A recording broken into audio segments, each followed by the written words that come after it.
ഉമ്മയെപ്പോലെ നമ്മളെ സ്നേഹിക്കുന്ന വേറൊരാളും കൂടി ഉണ്ട്. അത് നമ്മളെ ഉപ്പയാണ്. ഉപ്പാന്റെ മുഖം മനസ്സിലേക്ക് കൊണ്ടുപോകും. ഉപ്പാൻ ഓർമ്മ വരുന്നില്ലേ? ഉപ്പ എപ്പോഴും ഗൗരവത്തിൽ നടക്കുമായിരിക്കും. പക്ഷെ വല്ല ഗൗരവമൊക്കെ ആണെങ്കിലും ആ ഉപ്പാന്റെ മനസ്സ് നിറയെ നമ്മളോട് സ്നേഹം. കാണാൻ വലിയ സൗന്ദര്യമൊന്നും ഉണ്ടാവില്ല.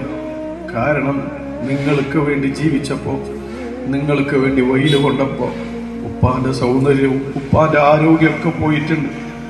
പക്ഷെ അതുകൊണ്ട് തന്നെ ചെറിയ പ്രായത്തിൽ സ്കൂളിൽ മദ്രസയൊക്കെ പോകുമ്പോൾ ഇതെന്റെ ഉപ്പയാണെന്ന് ചങ്ങായിമാരോട് പറയാനൊരു മടിയലുണ്ടായിരുന്നു. എന്ത് മടിയുണ്ടായിട്ടെന്താ കാര്യം? ആ ഉപ്പ ക്ഷീണിച്ചു പോയത് നമുക്ക് വേണ്ടിയാണ്. ആ ഉപ്പ മെലിഞ്ഞു പോയത് നമുക്ക് വേണ്ടിയാണ്. ആ ഉപ്പ രോഗിയായി പോയത് നമ്മളെ പോറ്റുന്ന തിരക്കിനിടയിൽ ആരോഗ്യം ശ്രദ്ധിക്കാൻ ഉപ്പാക്ക് സമയം കിട്ടിയിട്ടില്ല. പാവാണ് ആ ഉപ്പ. ദുനിയാവിൽ കുറെ സുഖിച്ചിട്ടൊന്നുമില്ല, കുറെ സന്തോഷിച്ചിട്ടൊന്നുമില്ല. ഒരുപാട് കഷ്ടപ്പാടുകൾ ബാക്കിയാക്കിയിട്ടാണ് പോയത്.